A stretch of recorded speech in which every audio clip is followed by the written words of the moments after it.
was. So I go back and tell my assistant, her name was Mary Jo, that story. And she goes, Randy, that's it. I go, what's it? She said, the wedge. We got to do the wedge. I go, I love it. What are you talking about? It's time! Work, play, evolve! I want to connect the listeners to the best of the best.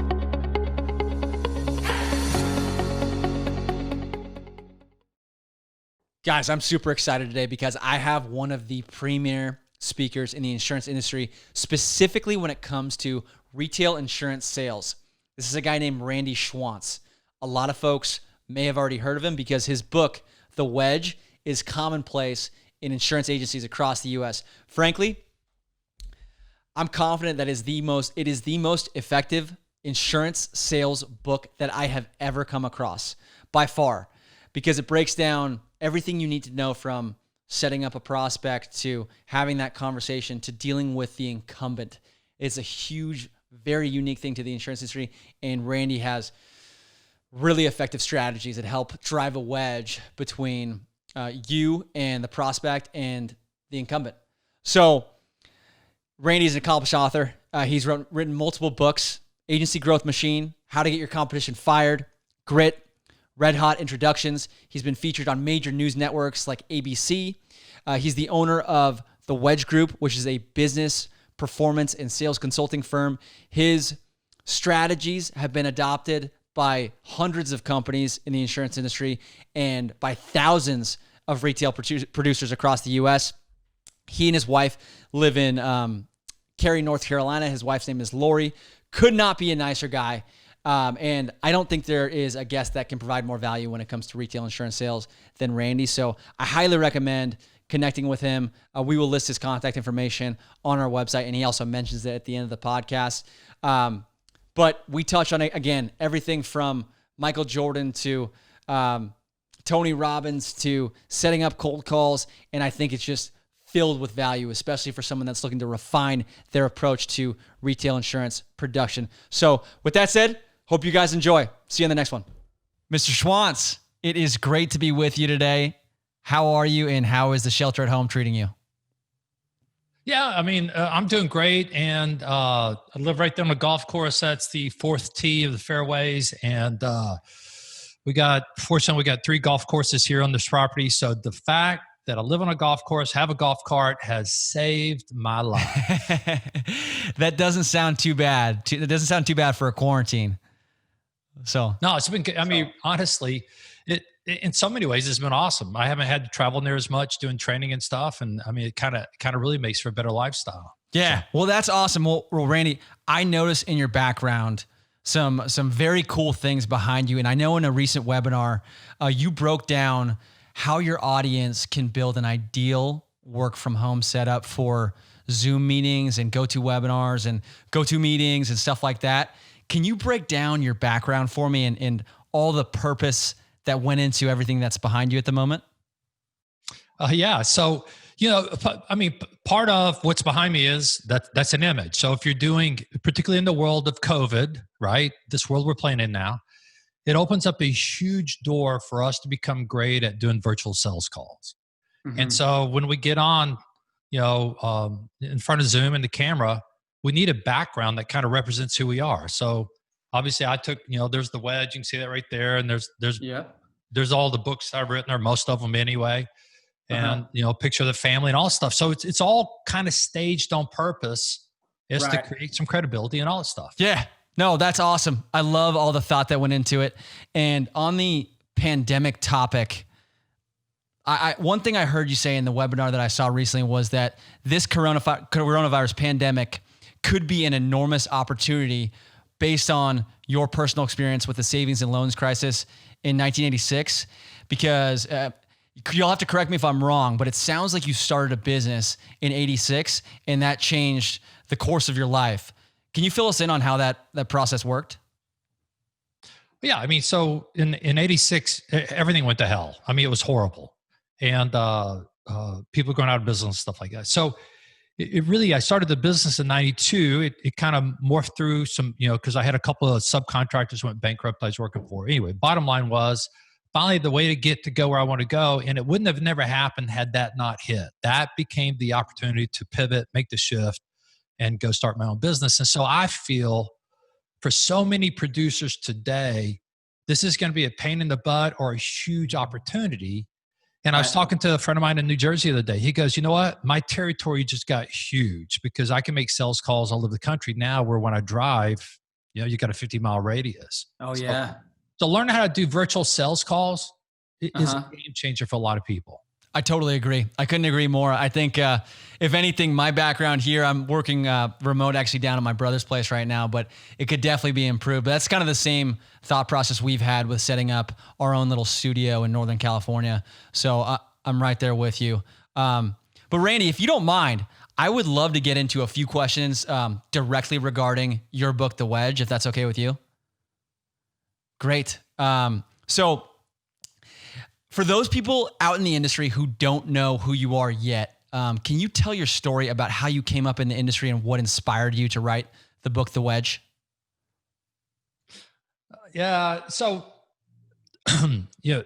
when I first started doing sales training, one of my first 5 clients was an insurance agency. Mm-hmm. And I'd never sold insurance before, but I held out my shingle and went and started getting clients doing sales training. He took me to lunch one day and said, Randy, you got to focus on insurance. Gave me 3 reasons why. Mm-hmm. And so I did. What became apparent after having done it for really a couple of days, but it became apparent a couple of years later is that nobody was dealing effectively with the incumbent.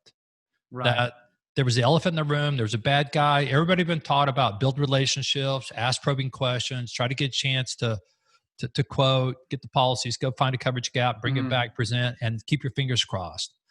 So one day I was down in Houston running a sales meeting and had a big whiteboard up and I was drawing my little boxes. There's the business, there's the buyers, there's the incumbent. And I just asked this guy, so what's your strategy? Yeah. And he says, I'm going to build a relationship. I'll find a gap. I think I can save them 10 or 15%. And he kind of in this flippant, arrogant way goes, what else do I need? I go, I don't know. And then he didn't know who the incumbent was. And frankly, he didn't know who the president was. He was just dealing with the CFO. Okay. So I said, does anybody else know anything about this account? And this guy just raised his finger up right above the table. I could kind of see his fingers. And I go, did you just raise your hand? He goes, yeah. I said, okay, so what do you know? He said, well, the incumbent's name is Sam Houston. He works at an agency called, and he told me what it was. The president's name is, he told me that. And I said, how do you know so much? He said, because I worked on it 3 years ago and didn't get it. And then I said to this guy I was talking to, I said, well, let me tell you what's going to happen. You're going to go build your proposal, come back, show it to the CFO. CFO's going to like it. He's going to go to the president and say, Mr. President, we ought to make this change. Mr. President going to say, go see if you can work out my buddy Sam. If you can't drive a wedge between that guy and that guy, you're dead. And so that's where the name come from. And look, here's just how, I don't know, how blind we are at times, and certainly how blind I was. So I go back and tell my assistant, her name was Mary Jo, that story. And she goes, Randy, that's it.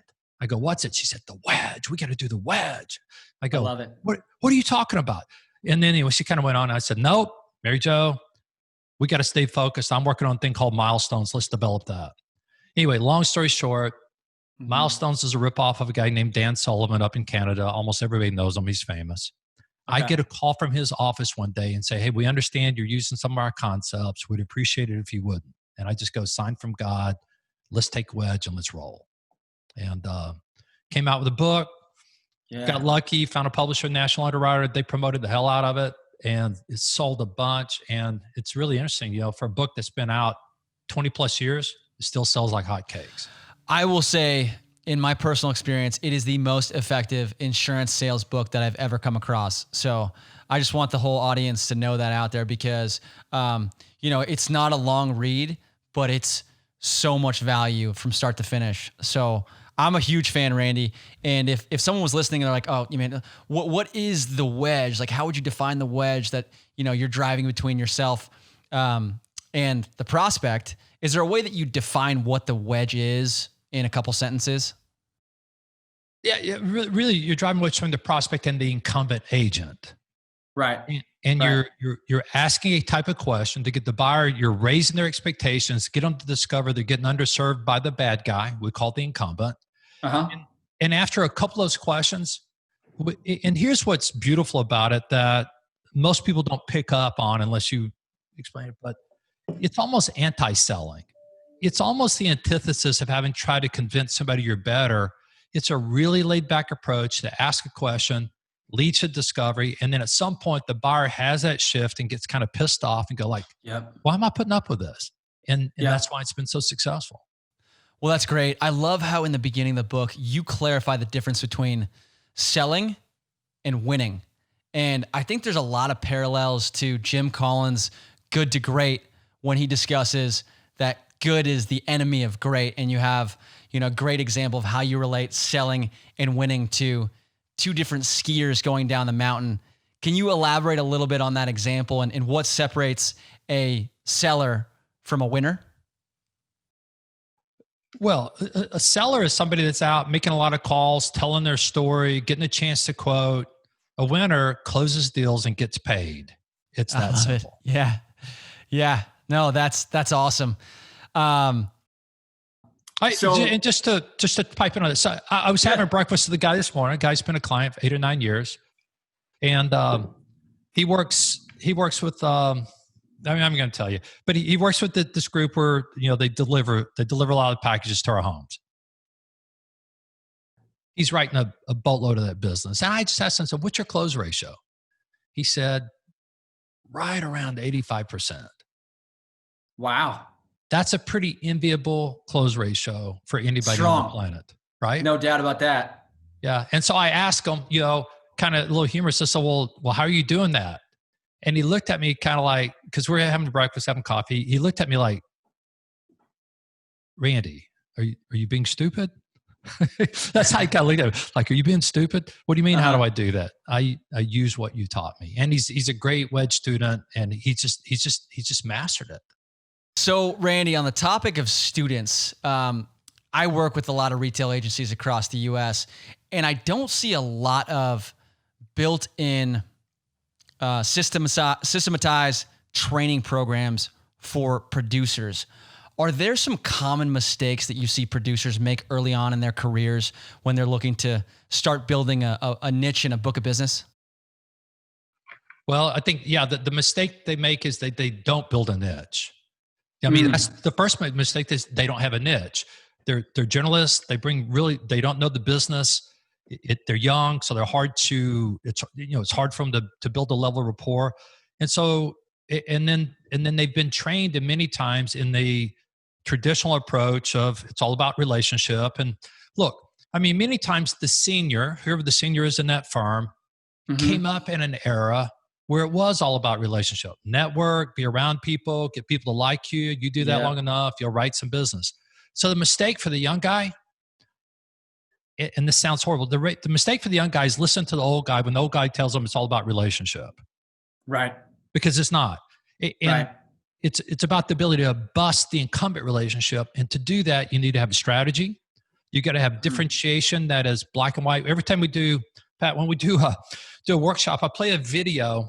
It's called the slow-mo guys, and they're throwing like 1,000 water balloons at this guy, recording it in slow motion, and guys getting creamed and hit and all this sort of stuff. And they get up and they're laughing. Then I play a little clip that I saw. It was somewhere done in China or Shanghai or whatever, where these two criminals, they throw bricks through the window and crawl in and steal stuff. So this one guy throws the brick and he's walking off. The other guy launches his brick and just cold cocks him right in the head, and he goes down hard. Okay. And I use that to create the illustration of water balloons versus bricks. Most people are throwing water balloons. The incumbent gets up and laughs at them. When you have a brick, you take out the bad guy. So you go back to mistakes. Not an itch. Rely too much on relationship, not enough on real difference. They don't get the psychology of what's going on. They don't have a process. And then, if anything, the biggest source of failure is they don't have real goals around daily activity and prospecting, so they don't set enough appointments. Yep. Yep. And I can actually speak from personal experience on that one because my dad is a retail agent in Northern California, and his production career changed when he developed a niche based around technology companies. And that's really where he went from a generalist to a specialist. And, he started saying no to businesses that didn't fall within his segment. And, he built out a strong value proposition for, a specific industry that was in serious need. Right. So yeah, I'm totally with you. And one thing I love that you talk about in the book is that when you're in a sales meeting, it's not just the salesperson and the prospect. There's actually 3 people in the room. And we've mentioned this person a couple times, but a producer's got to be really careful about how they refer to that incumbent, because at the end of the day, it was likely that prospect that was sitting in the room that made the decision to go with that incumbent and purchased very expensive products from that person. So by insulting the incumbent, you're actually insulting the decision-making of the prospect. Can you speak to that a little bit about how there's actually 3 people in a sales meeting, not just the 2 of you that are sitting there? Yeah. So it's we, the seller, you got the buyer, you have the incumbent. And in fact, that book right over there on that side of my head, I'm kind of pointing it to it, but that's called How to Get Your Competition Fired. And then the subtitle is Without Saying Anything Bad About Them. Okay. So you're absolutely right, man. If you trash or throw the other guy under the bus or do anything, you're going to get your prospect very defensive very fast. Mm-hmm. So part of the clever part of the wedge is how to let them know how great you are without telling them. Right. Simultaneously getting them to see how bad the other guy is without ever having to say it. So you get a double dip. You get to tell them how great you are. Okay. You don't have to say it, and you get them to see how bad the other guy is without saying anything bad about him. And that's the beauty of the what we call the wedge type question. Yeah. And it eliminates defensiveness. We talk a lot when we do training. We got the back part of the brain. It's called the amygdala. It's the ancient brain. It's what our great forefathers going back 6,000 years. They come out of the cave. The amygdala is just going wild, looking for threats and rewards. Rewards are there's an apple tree. Threat is there's a tiger. And that same thing controls you and me, and it controls buyers out there like crazy. Mm-hmm. When they feel under threat, man, they fight, flight, or freeze. Mm-hmm. All bad outcomes for us as salespeople. Mm-hmm. So we got to do everything we can to keep them in a high-level comfort zone, a discovery zone, drive curiosity in a mad way, and through that, they discover new standards of what they could get and just how bad the current guy is. They discover it. We don't tell them. And that's the beauty of it. Right. Yeah. No, I think that's a great breakdown. I think it's probably counterintuitive for a lot of salespeople that are ready to be aggressive and ready to show that prospect that they are so much better than their competition that they end up alienating that prospect and they end up destroying the sales process. So I couldn't agree with you more. And one other big topic I want to discuss is in the beginning of a sales meeting, one of the most common things that sales trainers talk about is building rapport. And I think almost everybody knows rapport is it's finding commonality between you and the prospect. And a lot of times people do it by saying, oh yeah, we went to the same high school, we went to the same college, or we experienced the same event. Or we, there's some pop culture thing that's going on. Did you hear about this? I heard about that. So you can relate. But you talk about in the book something called subconscious rapport, which is essentially matching and mirroring. Can you talk to our audience about how they can implement subconscious rapport and matching and mirroring into their typical sales conversations with prospects? Yeah. I mean, it's you people like people who are like themselves. Yes. So you sit the way they sit, you talk the way they sit. You talk the way they talk. If they're high energy and stuff like that, you need to get the energy up. If they're laid back and slow and low, you just need to do that. So then that once again, the power of that subconscious rapport, when people go, "Hey Pat, you're just like me," I don't feel threatened. That's awesome. And so if we're talking specifics, it's body language, it's tone, it's pace, it's emphasis on maybe certain words, speaking styles, things like that.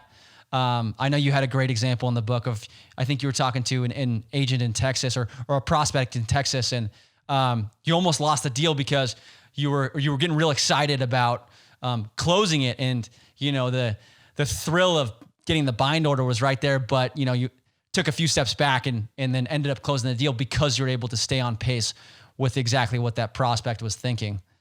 So, and ironically, that was over 25 years ago, and I can see that in my mind right now as we talk. That's awesome. It's so funny you bring up a character named Happy Bob in the book, who's the guy that walks in the office every morning and he's on cloud nine and everyone's still kind of waking up and they're on completely different wavelengths, and people begin to resent Bob, right? And I think that, like, because matching and mirroring is essentially being on the same wavelength with someone. I think it's almost relatable. I don't know if you've seen this commercial, but there's a commercial with a camel walking around an office building, and he's super excited because it's Wednesday, it's hump day, and he's like, Mike, guess what day it is? And, you have the office worker that's just like, it's Wednesday, super depressed. So I thought that was a perfect, it's exactly what I thought of when you're talking about Happy Bob, but I totally agree. That wavelength is huge.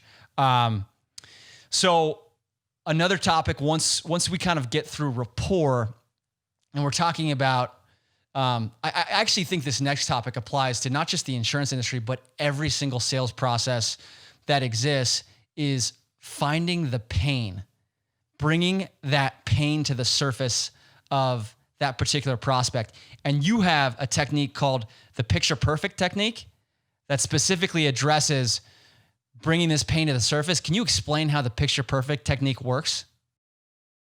Yeah, I can. And so now when you asked the question a little while ago about what's the mistake of also like a rookie or a new producer. Yep. What we have found is that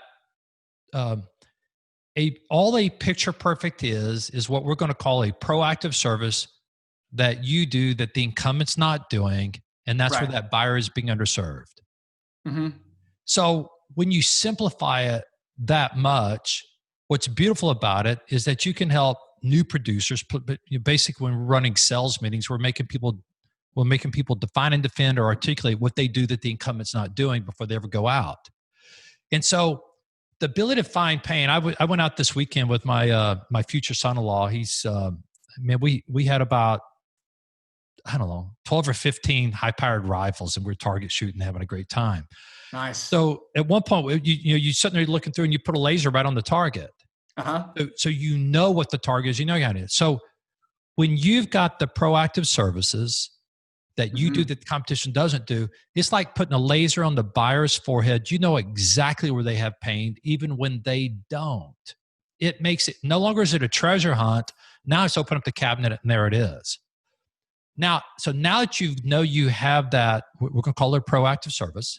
Yep. Then you're going to ask it in a way that makes the assumption they're already getting it from the incumbent. Okay. Hey, Pat, can I ask you a question? So I'll just demonstrate real fast. Hey, Pat, can I ask you a question? Yeah. Absolutely.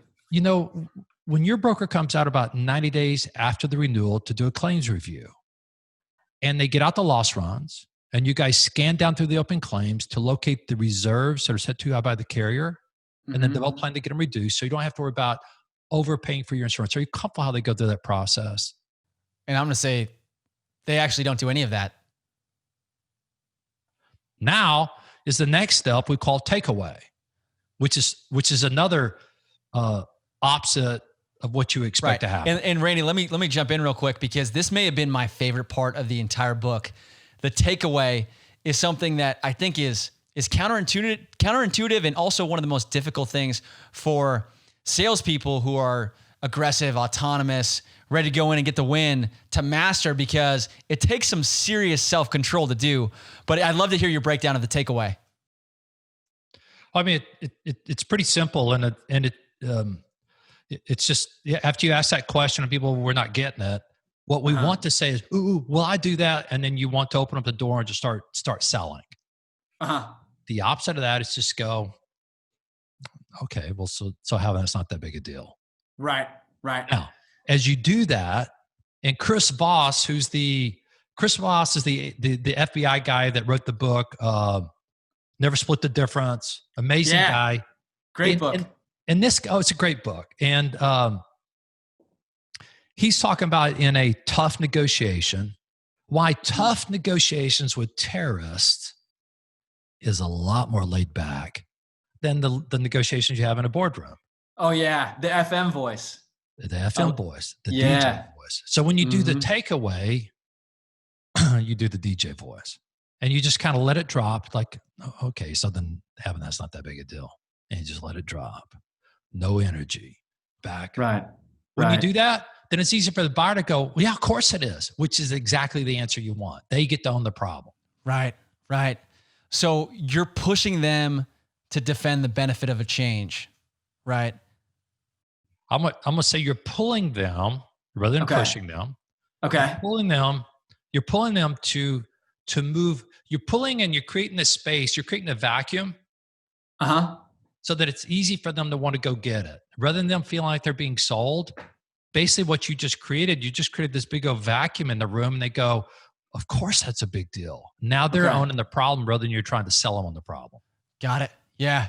No, I love that because it is totally counterintuitive and something like in sales situations I would love to get better at myself, but I think that's a great breakdown. And, it's so funny because it's basically like you're building up the prospect so much and then they're like, this is something, you're making this sound so great. And then you're like, you know what, but it's okay. So then that's not that big a deal. Not that big of a deal. Well, yeah. And it's all designed. It's you swing the pendulum one way so that now that momentum can bring it back the other way, but you're not trying to force them through it. It's the anti-force rule. Anti-force. Yeah. I like that. Yeah. And Very look, cool. Who wants to be sold? Who wants to be sold? Who wants to be controlled? Who wants to be dominated by a salesperson? Absolutely nobody. Worth their salt, right? Mm-hmm. And so here's the irony to me. What most of us have been taught by the great sales training gurus on the planet creates some of the greatest resistance with our prospects. Yep. So there's no doubt. Yeah. So this is all kind of anti-selling, and look, buyers are greedy.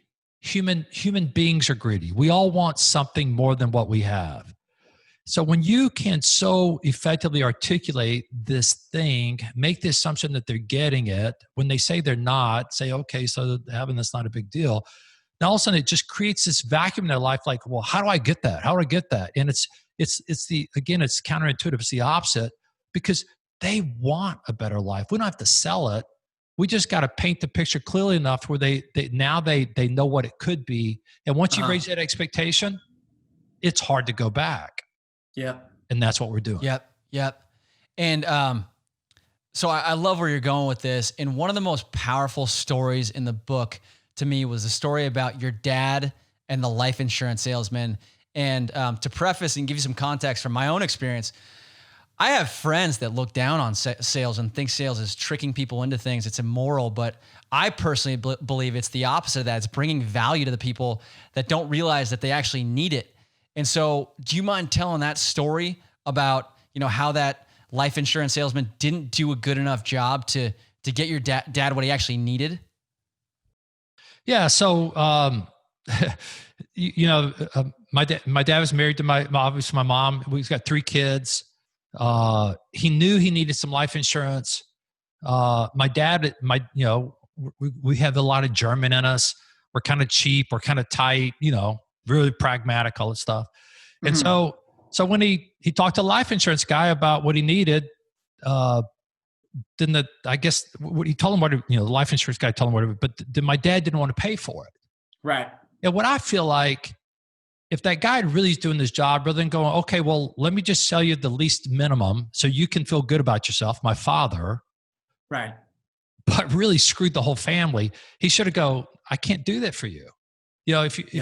And he needed to find a way to get my father to see what he really needed to buy that would have been protection. But he didn't, and that's why I kind of hated that guy. I mean, he did wrong by my family and my certainly my mom. Yeah. I think that's such a powerful story. And that would be an example of, for one of our PNC guys, some guy has a building that's worth, $5 million and he only wants to insure it for $3 million. Well, right. You did that guy no favor. I mean, no. the higher road, the more moral thing to do is go, look, I don't do that. I can't do that for you. You need to find some other agent because that's not, because when the time comes and this building burns down, I don't want to come over and remind you, well, that's what you said you wanted. And the fact you can't rebuild is your problem, not mine. That just doesn't make sense to me. You're bringing real value to the table, right? So, okay. So as a salesperson and a prospect are nearing the end of the conversation, you've laid out the picture perfect scenario. You've done the takeaway. You've already found the pain, and you're kind of coming close to wrapping up that conversation. You have a couple techniques. One is called the vision box and the other is called the replay. Can you touch on those briefly to give people an idea of what those are? Box is, so what you did with the picture perfect is you helped the buyer discover, in essence, what they're not getting. So now they know what they're not getting, but they really don't know how they want to get it. Right? And so, so the vision box is almost like now you go into a architectural draftsman's mode where you get them to talk through how they want this claims review done. You get them to talk through how they want the return to work program put together. And you're building blueprints for each one of these things, or we call them vision boxes, to help them gain real clarity. You think about this, Pat. One of the biggest obstacles to people taking action is confusion. When they get confused, they procrastinate. So you want to help them get really clear on what they want, play it back to them and confirm this is what they want. And here's what's really interesting about this. The incumbent agent hasn't done this. Incumbent agent in most cases has sold them a 30,000 foot, hey, trust me, we're here for you. We're going to take care of you. We've got all these services. We can do anything you want done, but there's no plan of action. And I would ask you, Pat, I don't know if have you ever built a home? Or anybody in your family? I'm actually in the process of remodeling a home in San Francisco at the moment. So it's been a journey. Well, yeah, it's brutal. Remodeling is harder than building. But let's suppose you're going to build a brand new home. Would you have a blueprint? Yes, absolutely. Why? So you know, so you can effectively build. Right. I mean, what would you be afraid of if there was no blueprint in place? And some builders say, hey, Pat, don't worry about it. I've built hundreds of homes. I'll handle yours. You're a young guy. I know what you want. You don't need it. You don't even tell me. I'll just get it done. What would you be thinking? It could turn out really bad. And so here's the question. A lot of these buyers are spending the same amount of money on their insurance as what a home would cost in a lot of places. Okay. And yet there's no blueprint in place for what's going to be built and how it's going to be managed. Right. They're just buying a policy today with some promises about service. And, there are some firms that you and I both know that are amazing. But I'm going to say 90%, they're selling a little bit of what I'm going to call vaporware. They're selling the fumes. Trust me, it's going to be good. So when you slow down the buyer and help build a blueprint for how they're going to be served, make it clear, play it back and confirm it. Now, a couple of things happen. The buyer got really clarity about what's going to happen. You've confirmed this is what they want. Now there's only two people on the planet that know what they want, you and the buyer. Incumbent doesn't know. And now the buyer knows the incumbent doesn't know. So rather than trying to make you look good, the net result is it just makes the incumbent look not good at all. Yeah. And it gives the buyer real clarity. And so think about this also. Now that the buyer is really clear about how they want to be served, it becomes their blueprint, not yours. It's a plan of action. Now they've got something they want to move toward and go make happen. Well, in order to get that, now it opens up the next big problem. They can't have that unless they're willing to tell this guy that it's over. Yeah.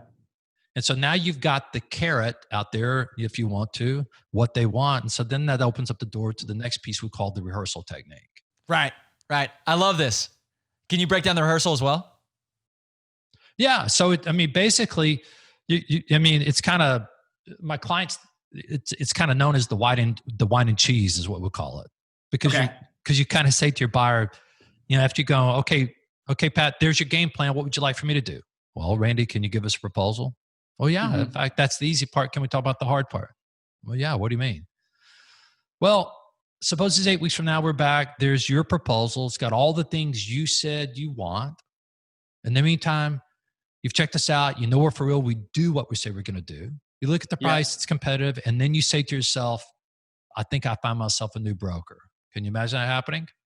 Yep. Yeah, I suppose. Well, great. Well, that's going to create a new dilemma. Can we talk about it? What's that? Well, the problem is when you decide I'm your new guy, the question is, how are you going to tell the other guy it's over? Well, I don't know. We'll just have to tell him. Okay, that easy? Guy's gone? Well, I don't know. It could be hard. And then this is where the wine and cheese. Well, can I tell you what's going to happen, Pat?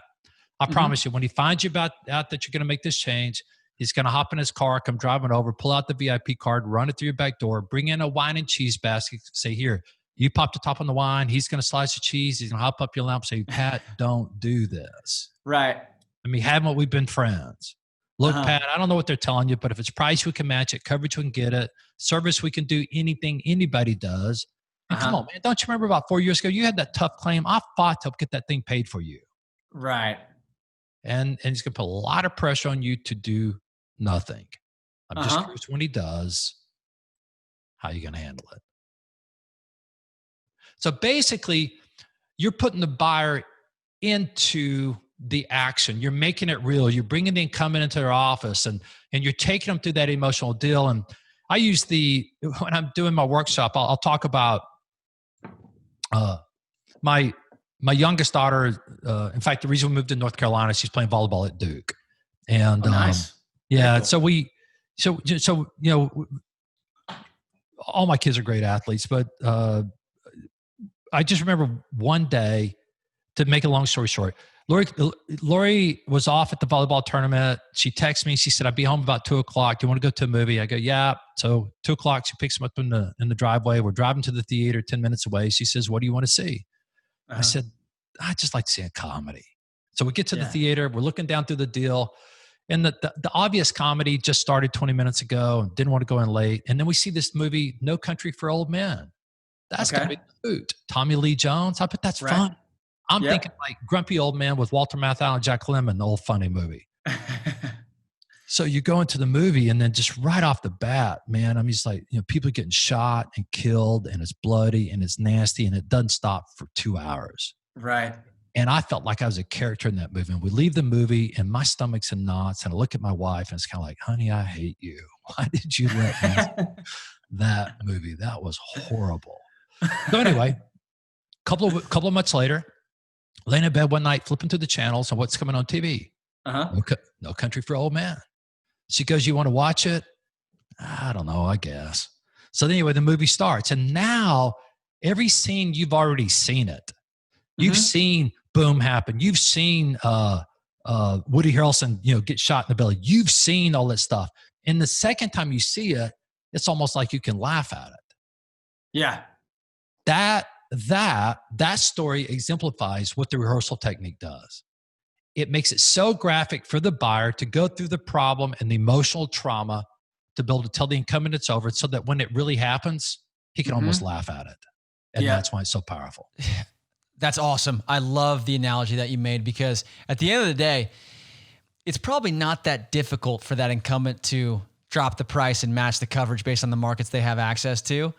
But if they're prepared, if the prospect is prepared to have that conversation, it's got to be a game changer when it comes to actually making it happen. So I think that's a huge element of finishing that sales conversation.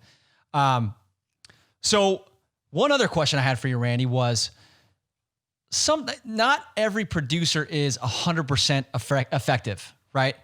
There's going to be bad meetings. We've all had them. I'm sure you've had them. I know I've had them. If you know, like if you're doing everything you can from rapport to finding the pain to painting the perfect picture, and you are just not getting on the same wavelength of the person that you're talking to, the prospect, what do you recommend a new producer does in that meeting? I mean, I think one of my mentors said, if you feel it, say it. Okay. So, hey, Pat, I mean, it seems like for whatever reason, these things are not very interesting. And it also kind of feels like you're pretty content with what you got. I mean, is that a fair statement? Yep. Yeah. So can I make the recommendation? You stay put with what you got. And if anything ever changes, you know where I am, or I'll reach out to you sometime. And so to me, that's what makes most sense. Is that okay by you? Yeah, that works. That's great. Well, let me tell you, man, it's been great meeting you. It's good to make a new friend, and I'd like to wish you luck. And if anything ever changes, here's my business card. I hope to hear from you. And you just politely let it be over. That is a great point, because another comment that you've made in the past is that if there is a prospect that is not willing to end that relationship with his current agent, then that is not a prospect. There's no reason why you should keep banging your head against that wall. So I appreciate that. I think that's great advice, because I think we're all going to encounter those meetings. So a lot of the conversation about differentiation is based around proactive services. We mentioned a few, and you went through the example of, the picture perfect world of all the things that you were going to do. If I'm an insurance agency owner and I'm a producer and I'm looking to be proactive as opposed to reactive, do you have a list of common things that people can do to be proactive and schedule out or build out into their production staff's day-to-day, what they're required to do to make sure that they are having the biggest impact on all of their clients? Is there any specific proactive services that you'd recommend offering? I've got 43. All right. Nice. So what most people don't know is that not only am I in the sales training business, I'm in the technology business. Okay. And so I think we built the only kind of integrated package where the sales training and the technology match up to really support each other in a powerful way, versus what I think of as kind of bucket technology. You put names in, take things out, and it's just kind of it's a prospect management system. So this is really a growth system. And I say that because when we onboard a new client to the I1 Agency Growth System, we've got 43 proactive services.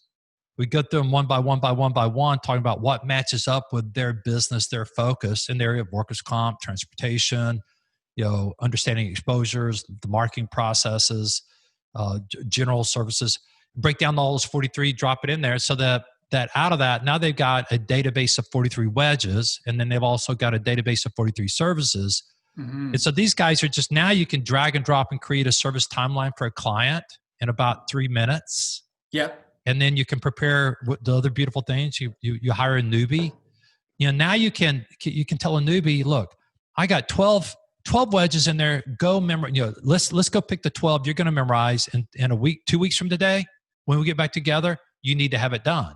And you can, however you want to encourage them, but it needs to be done. And so you can accelerate a new producer's success so rapidly when you have them a sales process, a dozen wedges, and they'll grow into more over time. But now they walk into a sales call with confidence they have a chance to win. Right. And you've said before, be a mailman, not a salesman.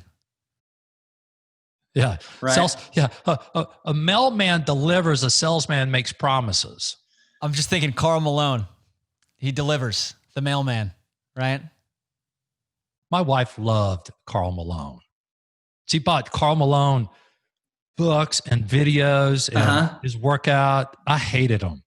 I didn't hate him personally, but he was a Utah Jazz guy and I was a Dallas Mavericks. Like, why do you like Stockton to Malone? It's like, yeah. He delivers all right, man. He was amazing. Oh yeah. No, I feel like I just got a resurgence of that with the Michael Jordan documentary just coming out and seeing all the battles that the Bulls had with the Jazz. And so I want to tie the Bulls thing into this a little bit. I was talking to one of my friends today, a client, and the same subject came up. Is that Michael Jordan? If you watch the documentary, basically he was an ass, and they won championships. Now you don't have to be an ass at level 10. But you need to be assertive with your team, like if you're a sales leader, to challenge them to get the most out of them. And I think that a lot of agency principals are reticent, hesitant, afraid, something to do to really drive their producers to be the best they can be. And as a result, the consequences is this. If I've got the talent as a producer, but I'm not driven to go to that next level, it affects my income. If it affects my income, it affects my savings ability. If it affects my savings ability, it affects how much money I'm going to have at into my career.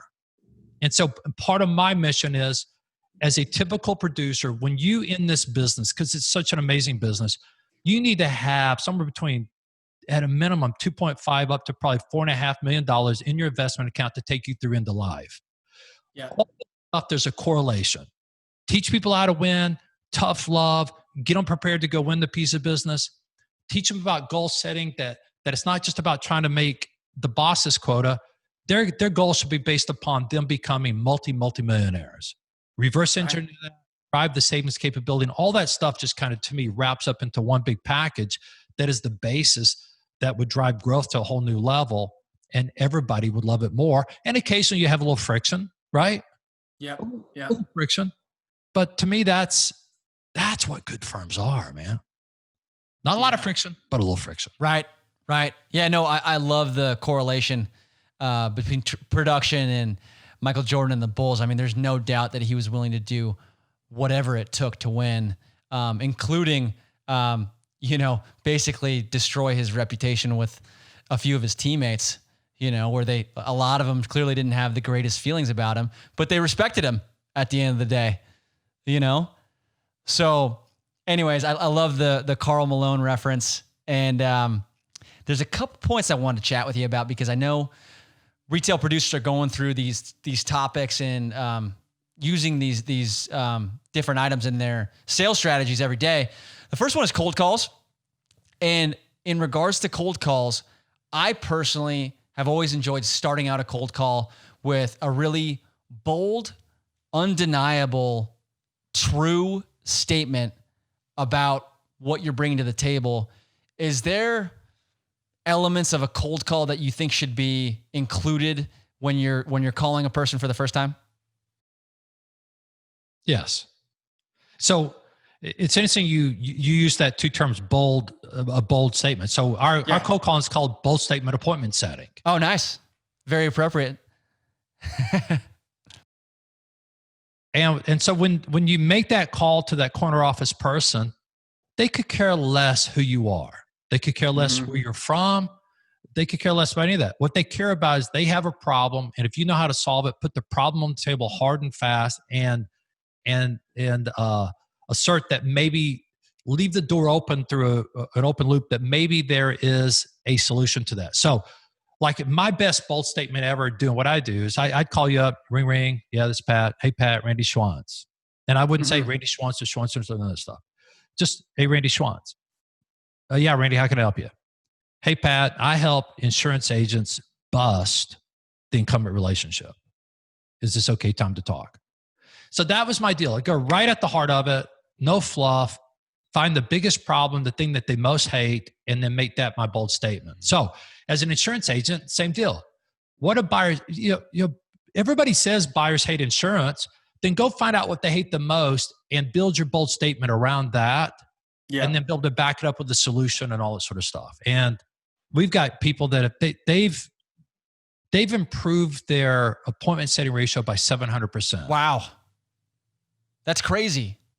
Just based on following that cold call technique? Yep. So, and paired with that cold call technique is also something that you call the 5-layer voicemail strategy, which is I think based around follow-ups. Can you break that down and how that, I know you correlated it to Verizon's billboards. Can you explain that for the audience? Well, yeah. I mean, so you're driving down the road. Verizon pays a lot of money for a billboard. They don't expect you to pull off and go buy a cell phone. What they're doing, and there's some guys named Reason Trout that wrote a book, Positioning the Battle for Your Mind. Yeah. So when you're leaving voicemails, it's not with the intent that you're going to call me back right now.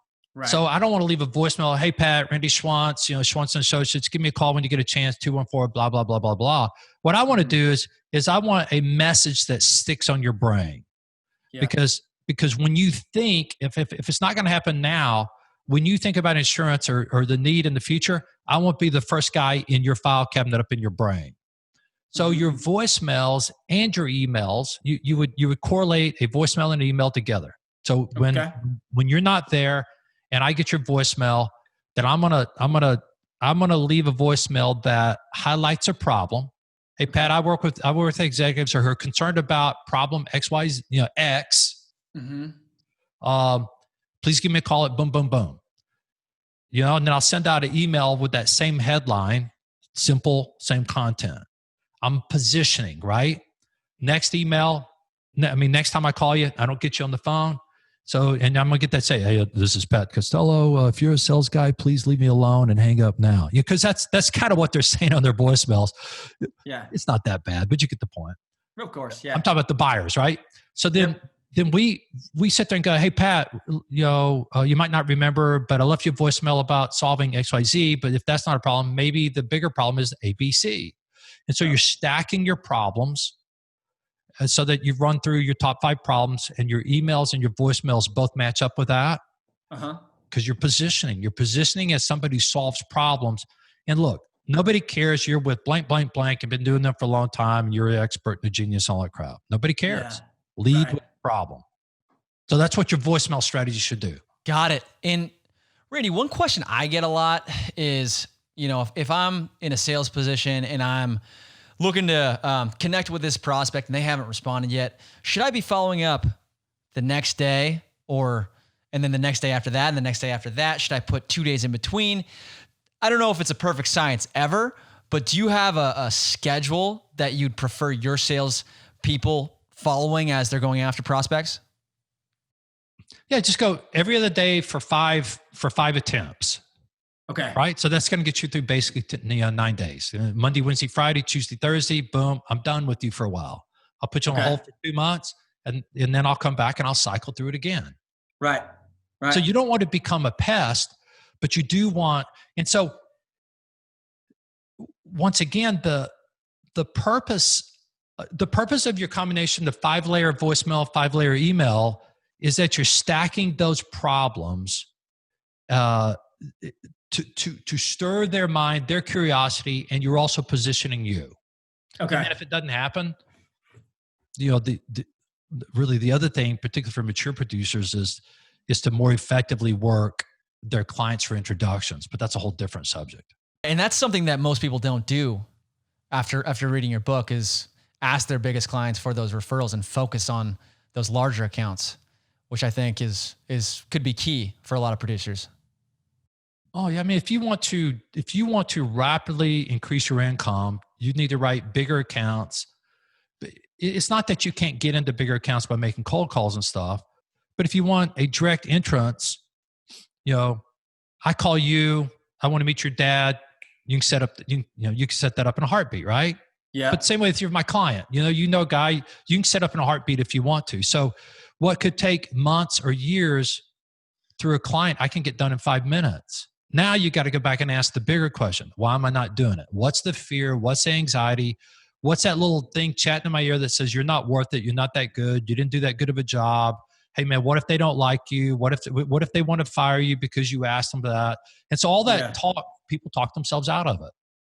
Right. So that's, when I teach sales leaders to run sales meetings, most sales meetings are what I call a spreadsheet liars club meeting. Mm-hmm. Going to the spreadsheet. What are you working on? Well, I'm working on XYZ. Blah, blah, blah. Well, how's it going? Oh, really good. Well, do you need some help? No, I got it. Go to the next guy. It's just a bunch of BS for the most part, right? Yeah. So I think a sales meeting should help a producer either sell the next account they're working on or leverage a relationship to get express route into an appointment. It's one or the other. Okay. What else is valuable? Now you have a training meeting, that's different. If you want to have a carrier meeting, that's different.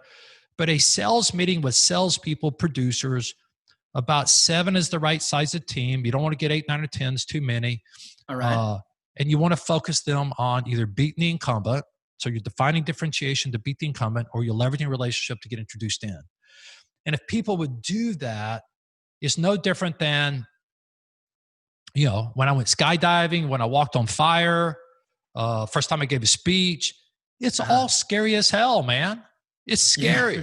So, the first time you ask for an introduction, it's scary, but after you've been kind of conditioned to do it and you've done it a couple of times, and it becomes part of that culture, after a while, it just becomes, it's what we do. And when sales leaders not willing to work us to that point, to that's what we do, then we stay in the no zone where we're afraid and we live in our own fears in our head. And it's costing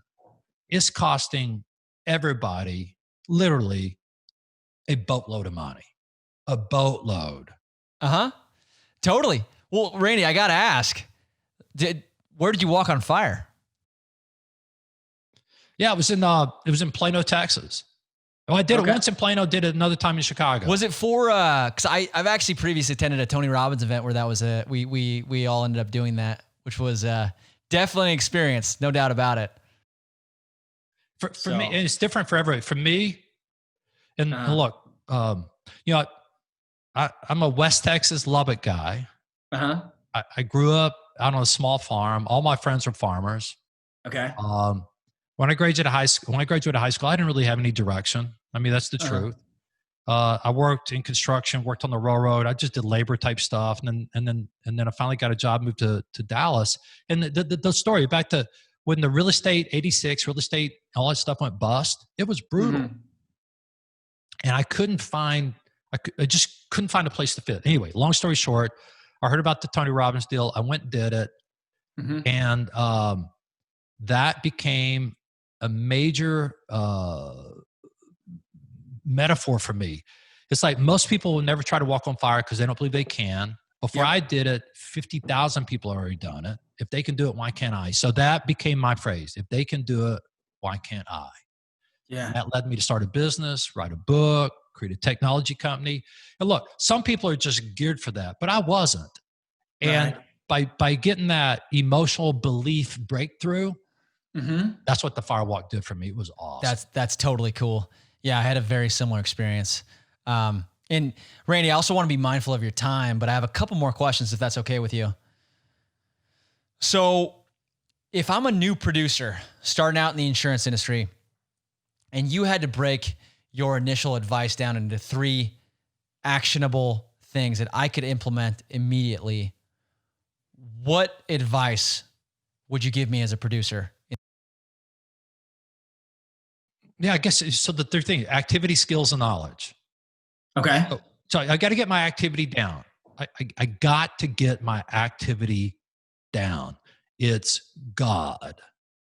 And I don't mean to be sacrilegious, but if you're not making the dials, if you're not doing that stuff, there's just no way you're going to be successful. It's all too much luck. So you got to get your metrics down. You got to get your ratios down between dials and conversations and appointments. So you got to get that down. So that.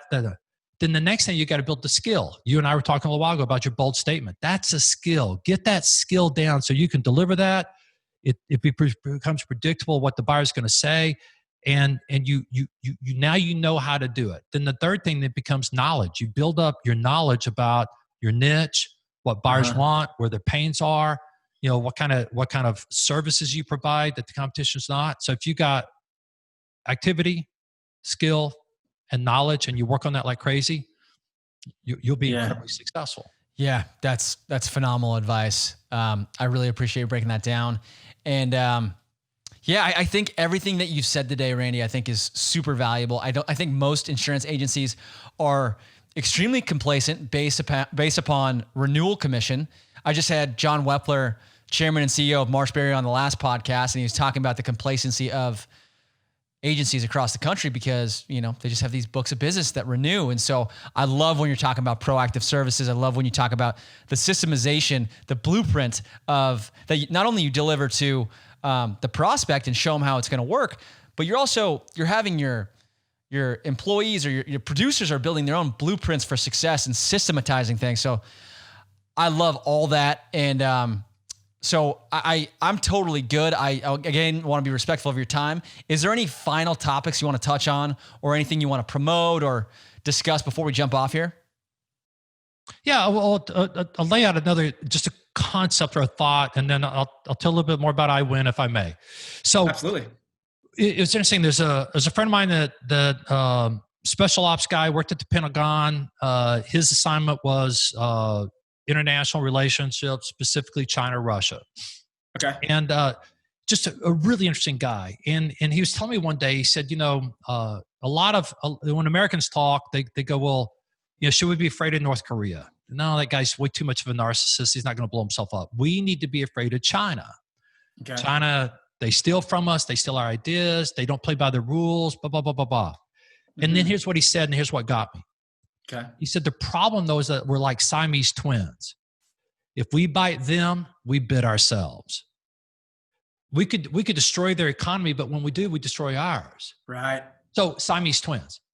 Well, I run that back to inside of an agency or a brokerage context, sales and service are like Siamese twins. Okay. When a firm will take and move from, hey, we're good people with good service and we have loss control and claims management and all this conceptual stuff, to take your loss control, break it down to your proactive. So what are the things you're going to do? Name each step. Take your loss, your claims management, all this sort of stuff. So now you got this service stack, is what I call it, your service stack. Now when I go sell it, all I got to do is to drop it over, and now service is going to do it. Service doesn't have to guess what the client wants. I don't have to guess whether or not the service is going to do it. We are like Siamese twins. If you want to have a happy life in that regard, if you will build that service stack, now me as a sales guy, I can be so much more effective at winning business. Service people now know exactly what my expectations are, because I've seen it a bunch, Pat. Yep. Somebody goes out and write a new account and they'll tell their customer support, this is a great account, take care of them. And the customer support people are like, why are you talking to me like that? What do you mean take care of them? I take care of everybody. But see, the producer doesn't know really what to ask for, because they haven't really defined any legitimate black and white concrete deliverables. So to me, in all the firms I'm working with, that's where we start. Build out the service stack, get this agreement, Siamese twins between sales and service. Now we can run sales meetings on it. We can have better sales training on it. We run better sales meetings. It all starts with that. Got it. That's awesome. And I've worked with 50 of the top 100 firms out there who have all the capabilities on the planet. And I'm saying to you humbly, most of their producers suffer from ambiguity and convolution in that area. Okay. So it's a huge opportunity for those people who step up to it. It will change their business. I have no doubt, Randy. If people are looking to find you or looking to hop on to this system, is there an ideal way for them to find you? Is there an email address, or is there some social media account, or some way that is most ideal for them to get in touch with you? Yeah, I mean, if you go to thewedge.net, that's my website, thewedge.net. Okay. Then, you opt in there and, send a message and, set a deal on my calendar. Or if somebody more urgent than that, my email address is randy@thewedge.net. Perfect. Yeah. That's awesome. Well, Randy, thank you again for taking the time. I appreciate you breaking everything down, because I really feel like you are a wealth of knowledge. And I think that there's so much value that you can provide from an agency owner level down to a producer level. And I think a lot of folks, again, have been complacent and haven't thought about creating these proactive services and really looking at their sales strategy step by step. And so I also know that you are constantly grinding, and you're constantly looking to figure out what the next thing is and how you can benefit the industry. And so I'd highly recommend anyone listening to this podcast to check out Randy's books. The Wedge is my personal favorite. Again, I believe that it is the most effective insurance sales book that I have come across thus far. So if anyone has any questions for me on that, you can reach out to me as well. But with that said, Randy, would love to chat again soon. And maybe we wrap things up right here, unless there's anything else you want to shout out. No, brother, man, it's been great talking to you, and congratulations to you and your brother and all your success. I mean, I've just heard marvelous things, and I just wish you so well. Thank you so much, Randy. Appreciate you taking the time. All right, guys, we'll talk to you next time.